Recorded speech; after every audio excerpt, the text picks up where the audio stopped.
Good day. If it's the morning where you are, if it's the evening where you are, if it's the afternoon, you know me, your host. My name is David Erbo. Again, I have to apologize that Chioma Animwe, my co-host, cannot be here. Let me quickly introduce our guests to you. Our guest is Professor Rabia Sa'id. Yes, I Thank you. Professor Rabia Sa'id is a distinguished Nigerian physicist and a professor specializing in atmospheric and space weather physics. She actually teaches this at the Bayero University, Kano. She's also a senior research fellow at the Center for Renewable Energy and Sustainability, Transitions at the same university. Professor Sa'id is widely recognized as a leading advocate for science education. She has made significant contributions to promoting STEM opportunities, particularly for women and girls in northern Nigeria. For those of you who don't know Professor Rabia Sa'id, she was born on the 21st of April to a non-commissioned officer in the Nigerian Army. Due to her father's military postings, she attended several primary schools, beginning at the Army Children's School in Kano. Following the civil war in Nigeria, her father was transferred to Yola, where he played a key role in establishing the first army barracks in the area. I believe that's the 23 Brigade. Am I right? It's the 25th, the 25th Army Battalion. Right. At that time. At that 25th time. Army Battalion, yeah. Right. I know that's where I did my youth service. Teaching the students of the non-commissioned soldiers. I taught them history during my youth service. Professor Rabia gained admission to the Federal Government College, Sokoto, where she consistently remained in the top A class throughout her secondary school education. She maintained a position within the top 10 students from Form 1 to 5. I'm going to allow Professor Rabia to continue from where I stopped. The floor is yours, Prof. I don't know what more could I add except to say that after I finished as FGC Sokoto in 1981, I had a bit of a hitch, and I think that's a long story that we will not be able to discuss today. So I didn't just continue with the education while my classmates went on to the university or to advanced school after secondary school. I opted out and got married in 1983. And then had my first baby in 1984. And it went on like that until 1990. After I've had 3 children, that was when I returned to the university. And I returned to the university starting from the basics to the remedial program at Bayero University, which prepares one for somebody like me who had left secondary school a long time before returning. So in that, I was able to now pass that 1 year vigorous course, as it were, and then I got admitted into the university for the first degree, and I was given the course physics. So I read physics from then 1991 to 1995, and I completed my first degree. And then I went on to teach in the secondary school and to establish a nursery school, and which kept me going. And before I was now employed as a graduate assistant in the university, and that was in 1999. And by then I had already done my second degree, a master's degree in physics. And then and that was how I continued from that as a graduate assistant in 1999. I went on up till 2019. That was 20 years when I became a full professor in the university. That's quite interesting. A hitch which we will not discuss today. But let me see if I can continue from where you stopped, correct? Right. Professor Sa'id obtained her BSc and her PhD in physics. She also holds an MSc in Environment and Development from the University of Reading in the UK. Her research focuses on atmospheric physics, climate change, renewable energy, and environmental sustainability. Her work includes studies on dust aerosols and climate impact, air quality monitoring, and geophysics data applications for water resource management. She has supervised over 100 undergraduate projects and more than 20 master's theses, as well as several doctoral dissertations. She has also collaborated internationally, including a research placement at the Institute of Applied Physics in Bern, Switzerland. At the moment, I believe that she is empowered by the United Nations to research the effects of a nuclear explosion. Am I correct? I don't know. I think when we spoke in Abuja, yeah, that's what you told me. And you've attended several meetings nuclear war effect since then. Yeah. Excellent. So that's a brief bio or profile of our guest today, so you know a bit more about her. I'm going to go straight into a few questions outside USOSA at the moment. Prof, your work connects climate science with sustainability and renewable energy. How do you see Africa or Nigeria contributing to global climate solutions in the coming decades? Yeah, thank you very much. I always, whenever I need to talk about this sustainability and Africa's role in maintaining this sustainability and making sure that climate and we sustain the environment, it's always a dilemma for me because we in Africa, we still have a lot, if in Africa and particularly Nigeria, we still have a lot to catch up on. And so sometimes it looks to me like, okay, the developed nations, they used fossil fuel, which is very detrimental to the environment, and they have reached the stage where they are today, while Africa is still lagging behind. And now we are called upon to actually, discard that and use only the renewable in order to really to get to where they are, which is going to be very, very difficult. It's not because I do not support that. I do not support the use of renewable energy because I am an advocate for sustainability of the environment.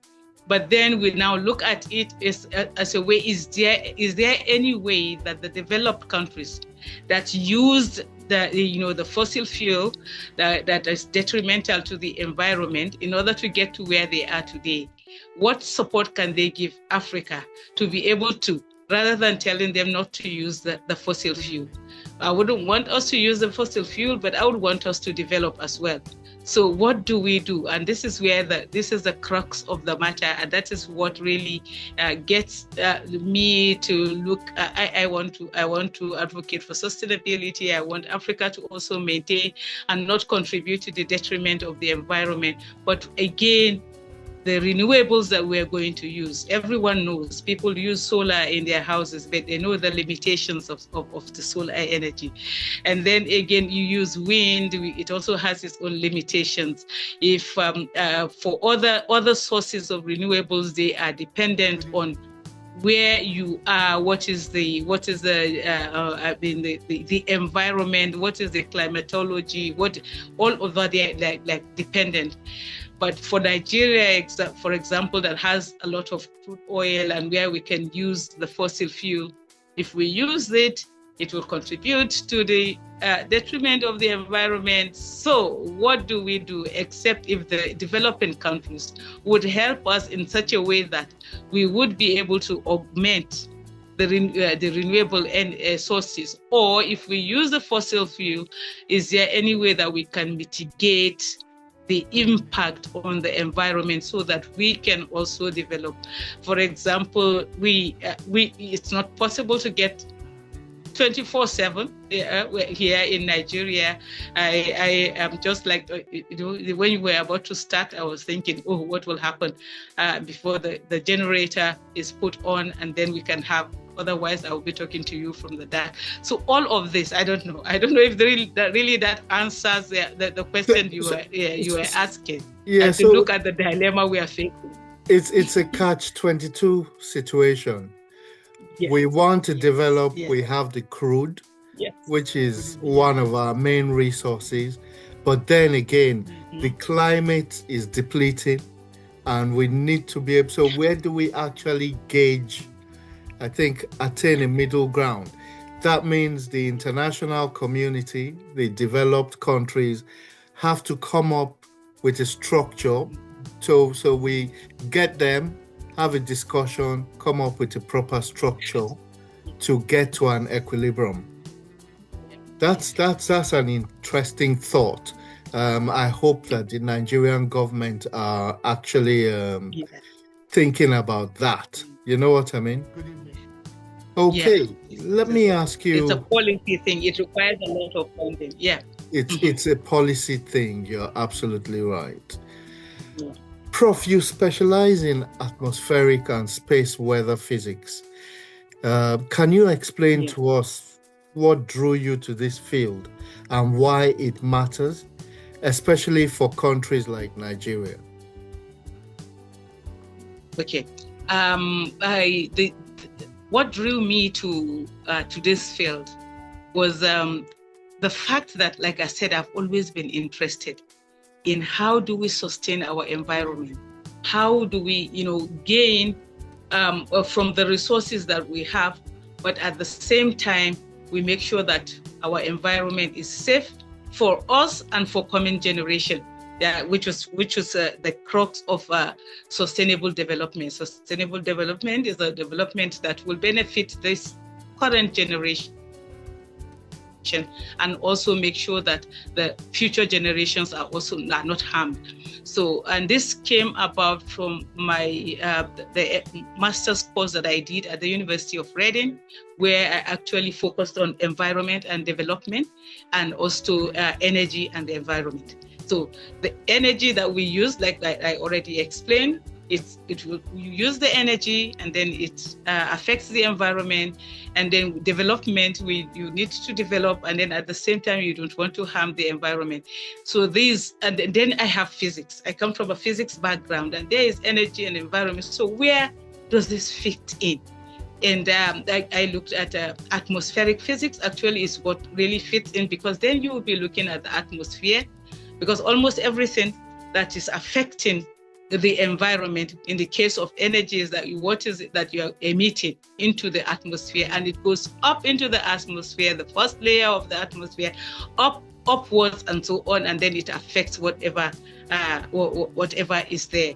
And so therefore I got interested in atmospheric physics, and then I had a course, like a 2 weeks course on space weather. And then I got interested in that as well.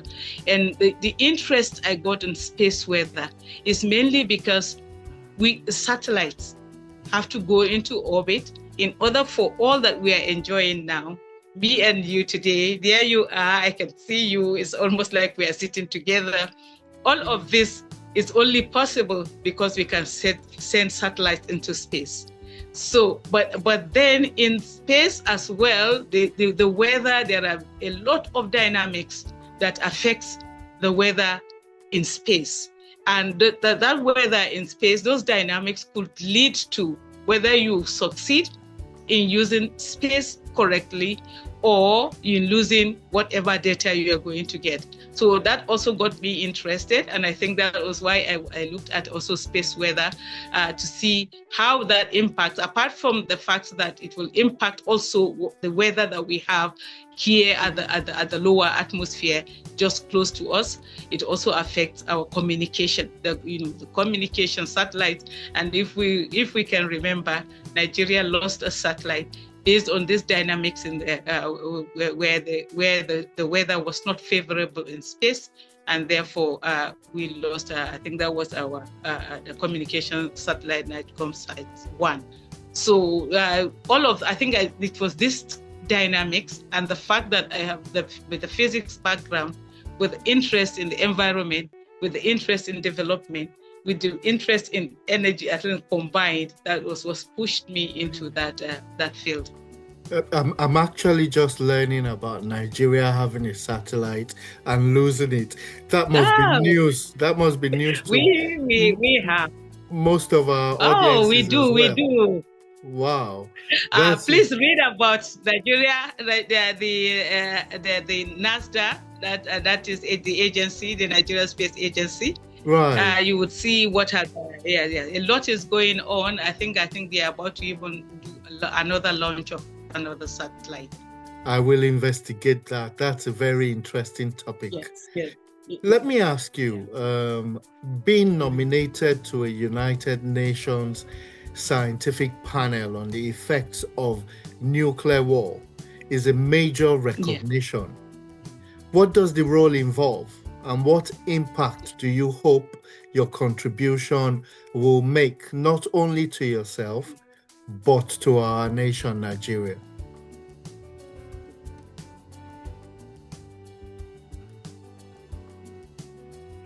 Okay, thank you very much.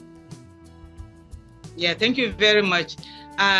In this role, this current role, and incidentally, I think I just got back. Mm-hmm. I just got back from Vienna, from one of the meetings of the panel. I got back during the Easter break. That role, there is a need for a background. I think it was in 2019. I saw an advert about a workshop, which is for scientists and technicians, and women were particularly encouraged to go for a training workshop on nuclear science and peaceful uses of nuclear and the role that one can play in that field.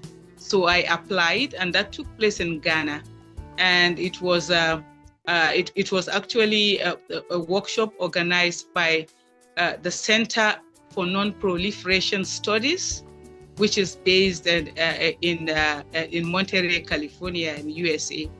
So it was after that training, I got interested. Even I know that a part of my background as a physicist is that I even teach nuclear, the dynamics of nuclear fusion. These are courses that we have. But the policy side of nuclear, that was the first time I was coming into contact about the policy, which is what was determined by the International Atomic Energy Agency, the IAEA. So that also, I became very interested, and I now started looking into that. And then incidentally, I think they noticed my interest and how much I participated in that workshop. So I was sent a link to also apply as a spring fellow in 2020 to go to Monterey in California for another kind of fellowship training, which will also involve a lot of policy about nuclear. So I applied, And I traveled from Nigeria in February of 2020. And if you recall, that was the time when COVID was. So I traveled thinking I would spend 3 months in the US for that training and then come back home. But, COVID just made the world to be at another. And I think it was during that time that we started, this kind of communication where the Zoom, I think I got to know about Zoom in that because we had to stay Absolutely. back and do almost all the courses over Zoom. Right. So I ended up staying in the US for 8 months. And I think the director actually calls me the longest serving fellow because I couldn't come home. I couldn't leave the US. The time I wanted to come home, Nigeria was closed. They had closed its borders. Nobody can come in. Right. When it was time for me to now leave the US also now closed and no one can leave the US. And then so I got stuck. For all close to a year. For 8 months I was there. So that thing was what really got me to have a lot of interest in the policy side of nuclear. So that policy side of nuclear won me a grant by the Civilian Research Foundation, and where they wanted me to train women because we found that there is this gap. There's a gap. Women participating in nuclear policy. Wow. So I got the grant to train about 20 women in my university so that people can have a grasp of what nuclear policy is all about. And in doing that, to curtail the fear. When people hear about nuclear, the only thing that comes to mind is about the bomb. And so on. But to get people to know that nuclear has a lot of uses. It's used in medicine. It is used in agriculture for food preservation. It is used in power. So like we're talking about 24/7 power. The only time you can really get that would be from nuclear. So I did that. And then gradually, you keep getting opportunities. They will ask you to come and train some people, ask you to join some workshops, join some conferences and so on. And I think that gave me some visibility in that field.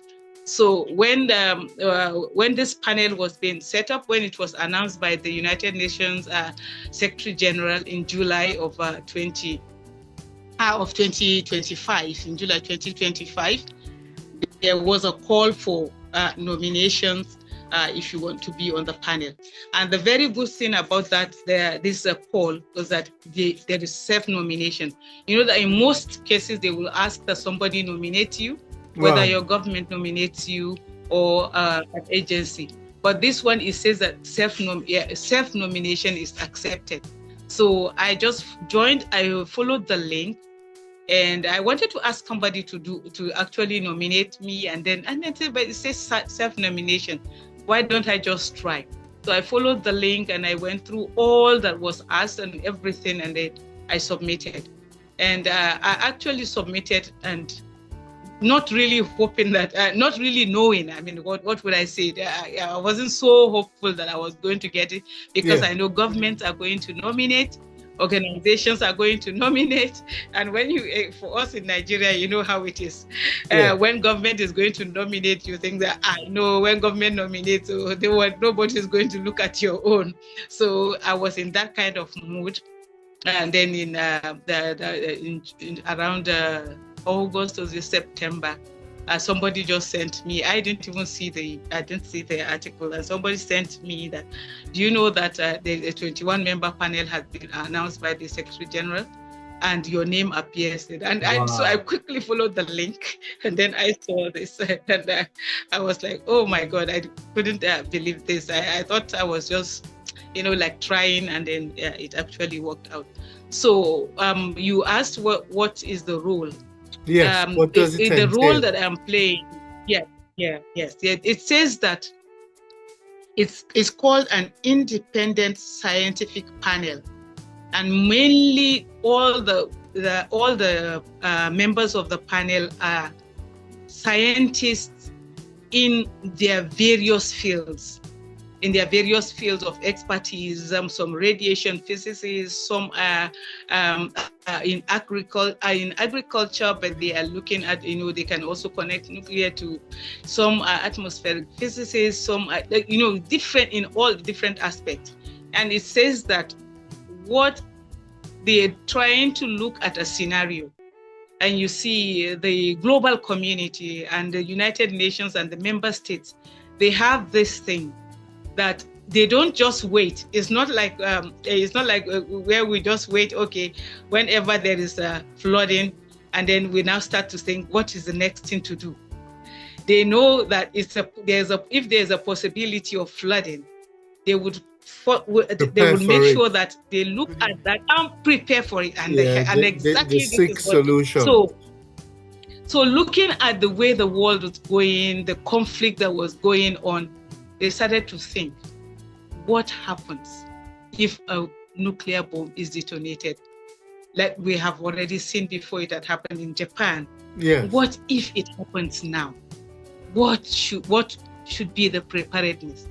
And you cannot know what to prepare unless you know what are the scientific impacts. Yes. So you have to build scenarios. Okay, we've seen Nagasaki, we have seen Hiroshima.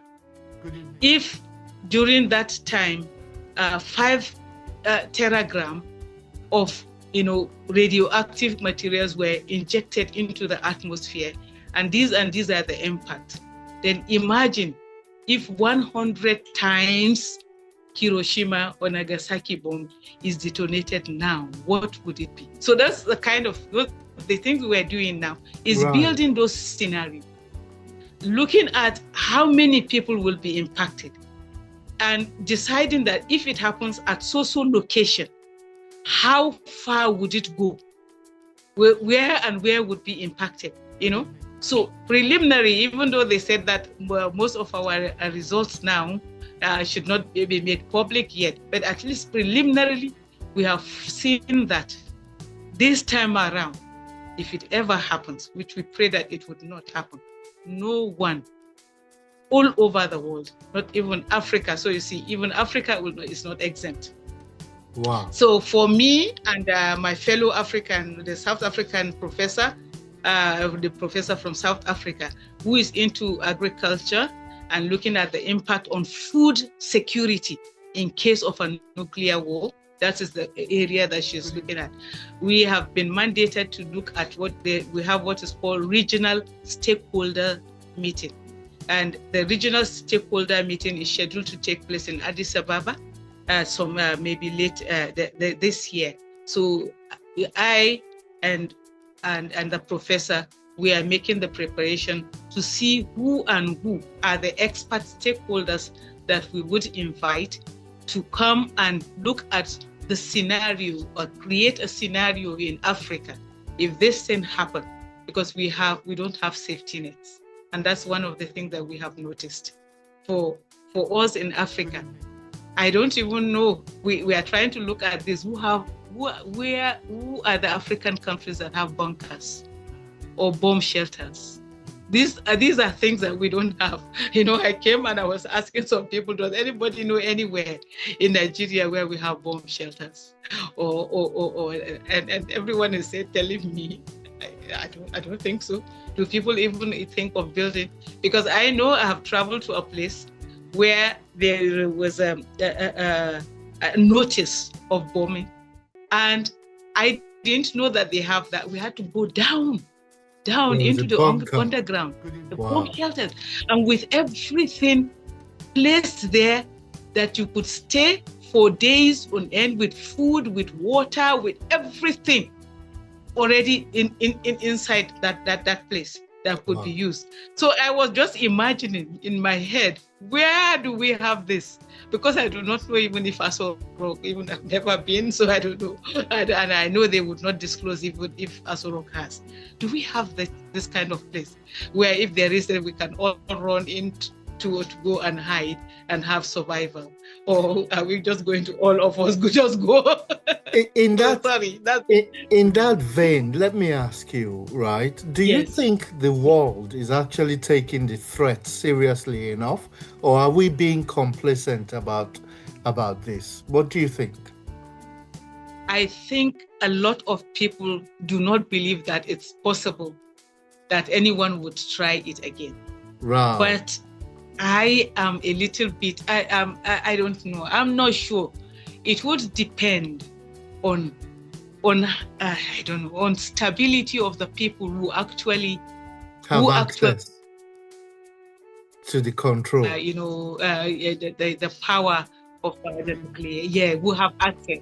And we have these 5 nuclear states.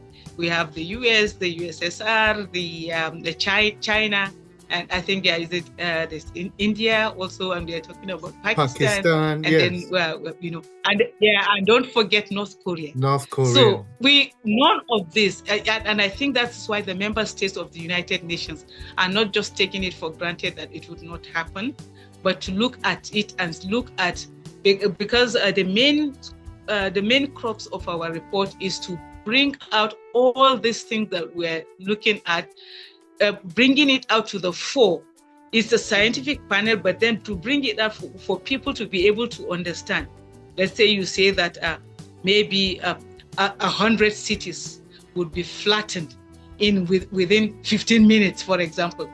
People will look at that and say, wow.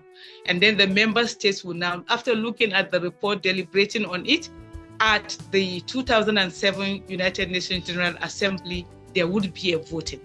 And the vote will now be for them to give a resolution that in the face of all of this report from the scientific panel, there should be no use at all of any nuclear weapon. So if they get that resolution out, we know that there are some people that are going to veto, there are some people that would abstain, but if the majority member states now vote, that will now be a resolution that is also seen, and those who have voted that it should never be used will be putting pressure on those that have the capabilities of using it. There are many different ways, policies. There are many different ways that you could say that the country that has the capability of using nuclear weapon will want something from a member state that has said no use of nuclear weapon, and then there could be a bargain. I would give you this as long as you will not use nuclear weapon, something like that. So in the trade by barter, really. So this is the work of the panel. Is to get to that point where there would be people who say no, and then they can also put pressure on those who have the capability of using it to make sure that they never use it. We pray for that. Let me ask you, we do. Do you get support from the Nigerian government? Is the Nigerian government aware of the great work you're doing on behalf of not just Nigeria, but Africa and the world itself? And if the answer is yes, I hope they're supporting you well. If it's no, I hope that through this podcast, you will gain recognition, and hopefully the president can sort of influence a bit more what you're doing. I think in the beginning, when it was announced, a lot of people thought that the government will contact me, especially being the only Nigerian on the panel. Yes. And then also being one of the two Africans. When we sit in that panel, everybody is, white skin. Even with the Bangladesh, we still, for us Nigeria, we still regard them as white. Yes. Even though I know in the US they will call them people of color. But then for us it's like we were so, conspicuous. The two black people were among all the white faces. Yeah. So I also thought that maybe I would be contacted, or even from the Ministry of Foreign Affairs and so on. Yes. To acknowledge or something. And it was in the newspapers because like the Daily Trust carried it, Some of my colleagues, some of my old students, they placed it in different social media. It was very prominent, but I never got any message or any acknowledgement of that work. And for the inaugural meeting, in fact, it was so difficult in New York in December last year, and I was running helter-skelter because I could not get an appointment. The appointment for the US visa was, so I got an appointment date for June 2026, which is this year.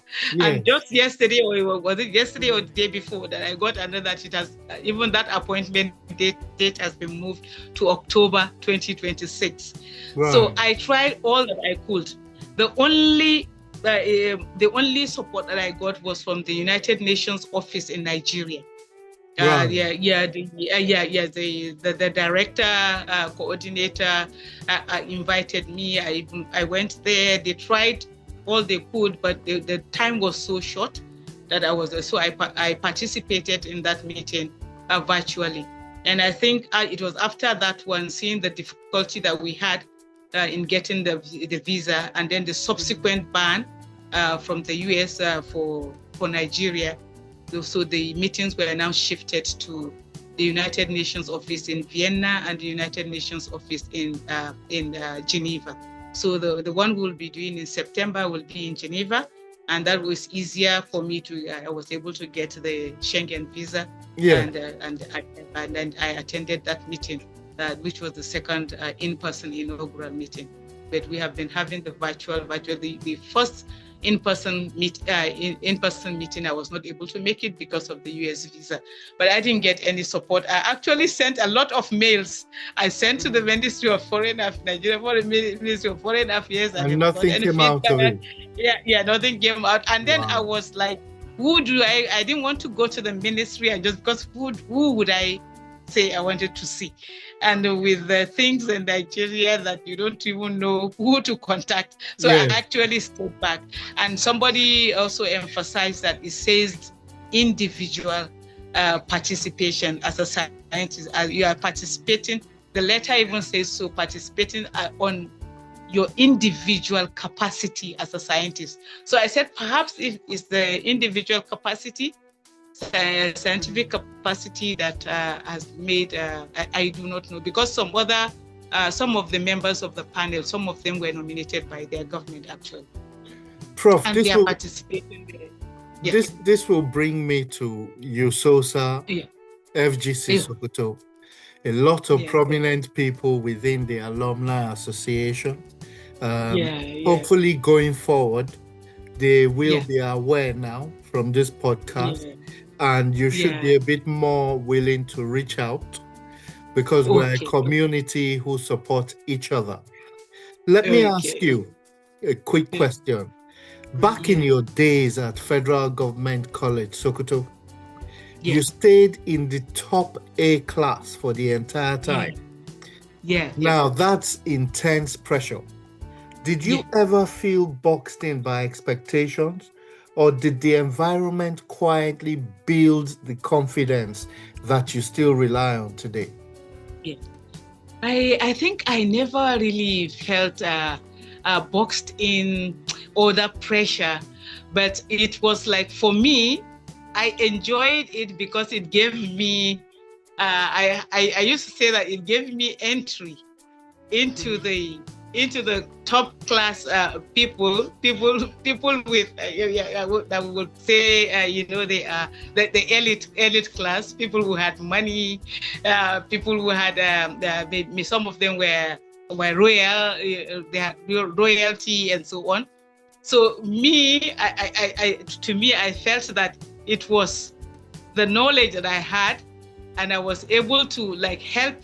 Because I remember that we will go for prep, and I will teach, help people with maths, maths, or physics courses, and help in the solution. So I thought I made a lot of friends. Yeah. I was thinking I didn't have a lot of privileges because I came from, just a moderate, family background. Yeah. But here are these people who even go to London for their for their summer holidays, where I didn't think I had even been to Lagos at that time. Right. So for me, I thought this was something that God gave me, for me to be able to rub shoulders with. So I didn't actually, when I was in school, I didn't feel that pressure. And even now, like my class of 1981, they are so supportive now. They will tell me some things even that I have forgotten about. For example, someone was telling me about the fact that I broke bounds one time, which is something that is very rare for me. And on that very day, people have been doing it and they don't get caught. And then I got caught. You got and caught when you broke bounds. And then I was given detention, and they all came around. They just couldn't believe it. They said it couldn't be Rabi. That is always like a perfect. She's always doing everything perfectly, and now she's having detention. So everyone rallied around, came and helped me with clearing all the things that I was asked to clear, which I would have done alone. So this is my classmates were like that. They were really nice camaraderie.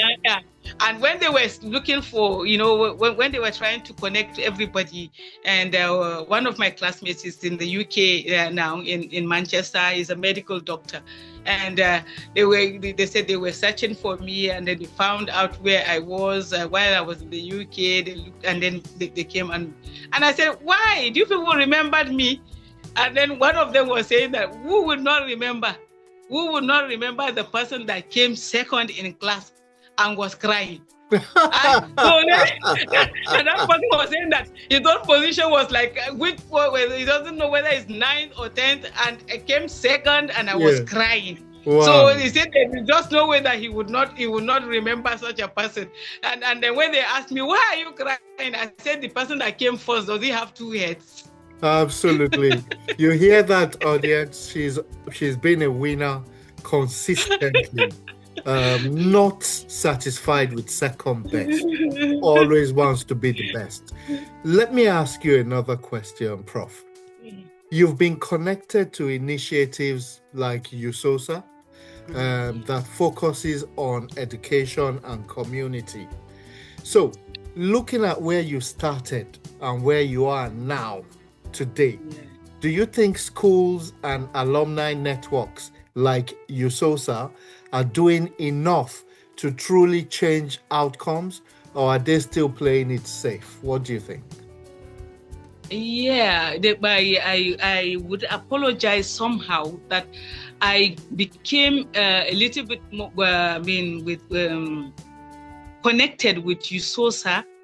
After I was more connected with my FIGO, USOSA, Federal Government College Sokoto Old Student Association. Right. But then one time I was invited, and I went for the global USOSA meeting in Abuja. I am trying to recall what date was that. I don't think 2028. I know I attended one. Then after that, I would see a lot of the advertisement, but some for the meeting, for the global, but it doesn't fall into my calendar until these USOSA women, when the USOSA women did the International Women's Day, and then I was invited to be a panelist, and then I got also involved, and then but I think I was more with the Federal Government College Sokoto Association more than USOSA. And then again at Bayero University we have the USOSA. There are USOSA student and staff, and I also got connected with them. They also organize some annual events which we attend, and it's like all the Unity Schools, all Student Association Bayero University branch. And I always commend them, because these are young men and women, and every year when they do some of these things, I tell them that I think it's a very good one, because number one, it builds a network. And it allows them to connect and remember exactly what it is the school, the unity schools were set up for.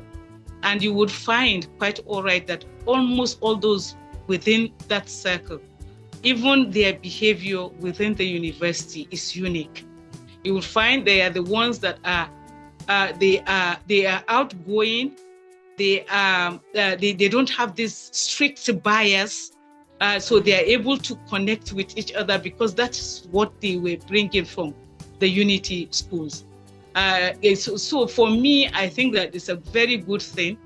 And having the old students continue this and continue going to give back to the schools, and also ginger the younger ones is a very good one. And I believe that USOSA, whatever they are doing now, they can add more, and I believe they are doing okay. It's just that you cannot say, if you say that they are doing not to add more. So that's why I would say that they could do more, they could add more, or we could do more, or we could add more to what we are doing. But it's a good thing, and I think USOSA should keep it up. Prof, two things. The current president of the Bayero University Kano All Students Association is my very good friend, Alhaji Shoaibu Idris Maikati.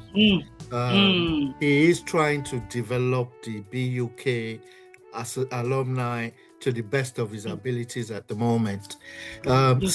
Secondly, the reason why the Pro-Unitate podcast was formed was for us to be able to learn the history of federal government colleges, to learn the history of USOSA, and to get our best on the platform, which will encourage the young ones coming.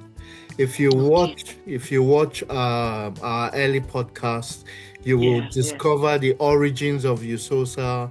Amongst the people who originated USOSA include Dauda Elia, Ayodele Joseph, Alberto Kumaba of blessed memory.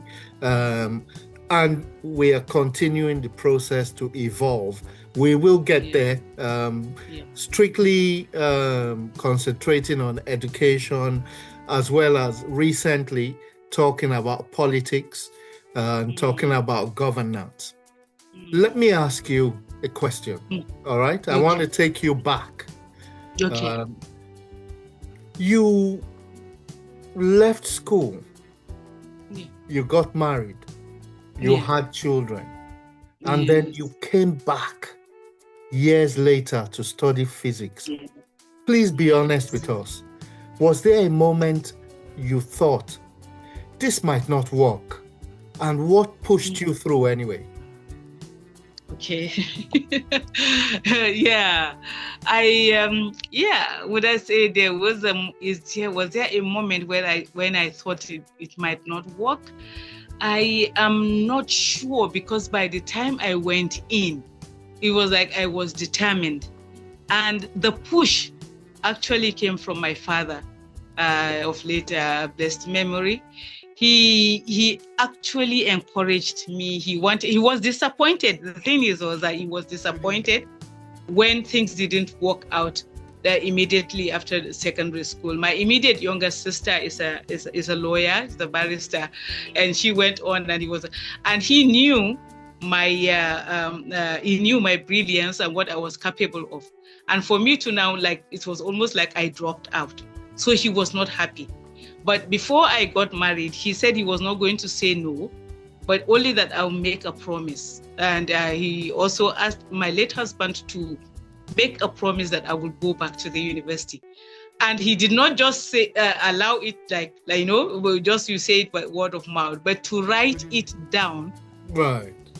To say that my daughter, you will marry you, but she will go back to the university and she will study. And he signed that. So my father actually held my late husband to that promise that I need to go back. So that was, and I wanted also to go back because I was getting I was hearing about my classmates. I remember the ones that I used to actually teach some of the subjects and so on, coach them in some of those subjects. So, and I hear that some of them finished, they are in ABU, Zaria, pharmacy, those doing pharmacy, those doing medicine. And I still wanted, I had that zeal in me that I wanted to. So by the time I got the opportunity to go back, I was so determined that I didn't want to play with it at all. It was very, very difficult. Having children, going, take lectures. After lectures, I would stay back because that was the only way I could read, to stay back in the library in the university and then come back late in the evening. And sometimes I just come back and the only thing I could do is just to drop my bag and go straight into the kitchen. I need to prepare supper. And I was doing all of that. I never wanted to show, because if I show my late husband that it was difficult, he will ask me to stop. Right. So I was doing this. So I was doing like this superwoman that I could do everything. Which you are. I could get up in the morning and put the breakfast and do everything, get ready and go for my lectures, finish my lectures, come back in the evening, drop my bag and go and make dinner. I just didn't want to show that I could not do it. So you say, okay, since you cannot do the housework together with your studies, so it's better you just, so I was doing all of that. It actually took a toll on me. Right. So I would say that some of the things that I've developed now as health issues and so on might have been from that, because I was really, really pushing myself. you have pushed yourself and you have done well. Yeah. Let's now leave academia. You have been a strong advocate for girls in STEM in northern Nigeria. What is STEM? What are the biggest barriers that they face? And what practical steps can communities like USOSA take to overcome them? The major things that the girls that I discovered that they faced, and which we try to tackle in some of the programs that we have done, is this anxiety about mathematics and physics. That's one. And the fact that they are usually very few in their classes. They are mixed with boys. And in most cases, they are then they are pushed to the background. When they want to ask questions, they are not confident, because it's almost like the boys think that is their field, so the girls are not, so they tend to. And that anxiety, we try to tackle it by organizing like workshops, bringing girls together and discussing it, and showing them that they can do it, to build their confidence. And then we also try to encourage more of those girls that have the interest to go further and complete and become the role models and teachers themselves, so that maths and physics will not be taught only by males, because that was also influencing how the girls also reacted. And then one of the programs that we did was raising girls' ambitions, and we called it RAGA, Raising Girls' Ambitions. There's this professor, she used to be at Leeds University, who initiated the program for girls. And I was a facilitator, a panelist on those programs, and she brings in a lot of experts. And we try to encourage as much as we can for the girls to go into it. That's why we had the STEM, the science, technology, engineering, and mathematics. That even if it's only a few of you in the class, you encourage each other so that you continue to pursue. And then we also make them to realize that they should not cut corners. They must make sure that they read very well and they know all the subjects very well, so that their brilliance will be what speaks for them. But if they are just hiding behind some boy will do the homework and give you, and then you will just copy, then they will not take you seriously. What is important is for you to be the ones who learn and even know it and even teach the boys. The moment you start to do that, then the boys will now. So those are the strategies that we actually used in order to encourage more. And I think gradually it's working. Another program is the Making Future Female Scientists. It followed the same pattern, making sure that they know all of this. And then there is the fact that girls usually, science subjects, we notice that the science courses, they take more years. And because they take more years, sometimes the girls, they start, and then, especially in northern Nigeria, because if they finish secondary school at 16, 17, 18, and then they are being pushed to get married. And if the course is going to take longer, they will now see their peers who are doing the arts courses. They would have graduated, and then they will be preparing to get married. And so that makes them to sort of drop out and then to go and take the arts courses. And we seeing that, and also that one we now, how we try to teach them how they can persevere, and so that they will be able to finish. And if needs be, if they need to also get married, to make sure that they get married to somebody who is actually interested in supporting their learning, so that they will still continue and they can finish. Then there's the issue that some of them complained to me, and which we started to address. It was that mainly the girls that are in the science courses, because they are mixed with the boys, there are very few of them, and then the boys are there, they tend to now be like tomboyish. They don't care so much about their appearance, and because we say they should study, so they are not caring. While the girls that are in the other subject area that are not so core, they're fashionable, they do their makeup, they wear nice clothes and so on. So we started to do something about STEM Girls Rock. Girls Rock, and so you can still do it. You can still, that will not stop you. You can use your lipstick. You can still make your wear your fashionable clothes. You can wear your high heels, and you can still do science. So we started to do that kind of promotion. You can still do science, even so. Woo, STEM Girls Rock. Right. So those things that kept on encouraging, and then they now found it also okay. It's also STEM is glamorous as well. So we are not going to leave it only for only the arts girls to be, and so those are kind of little strategies. So I think USOSA can help if we can get those kind of maybe outreach. We can do them as outreach programs, maybe in schools. We will train the trainers. We get some people that will train to go and then do this training into some of the secondary school. I know Nigeria is very big and we may not be able to cover everywhere, but we can try our best. And then if we do the training, these days with social media, you can disseminate most of the information. Mm-hmm. You can do them in some selected schools that you can, and then you can disseminate, and then maybe even we can be able to do it as TV place it on TV, this on radio, and then it can reach other girls as well. So for me, I think that's what USOSA can do. A solution finder, that's what you are. You've just literally found a solution as to improve STEM.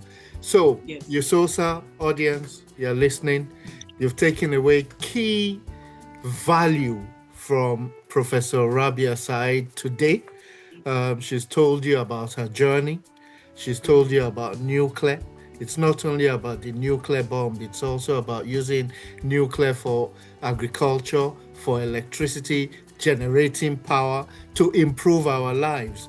She's told you about her time in FGC Sokoto. A class, top of the notch, no doubt about it. Never satisfied with being second. Take that to heart. Try and emulate my guest. Professor Rabia, has been almost an hour. I promise not to take your time more than this. let me just give you a brief insight on the New Nigerian, which is a website that was developed again during the COVID period to bridge the gap between diaspora and Nigeria. So we take our best in diaspora, merge it with our best in Nigeria, and see if they can develop structures and plans to improve the people in Nigeria.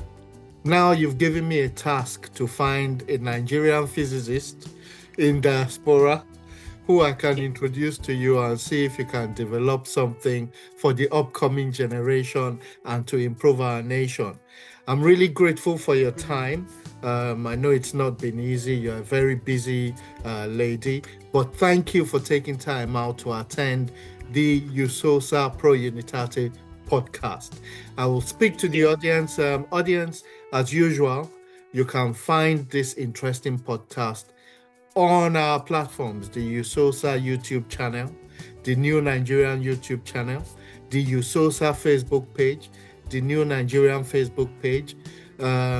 You can like, support, subscribe, share, so that we keep growing.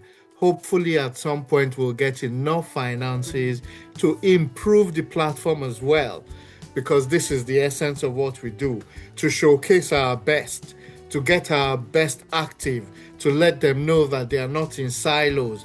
We bring them all together. We'll let the guest go now. Thank you so much for your time, Prof. We'll let you have a good evening now, okay? Yeah, thank you.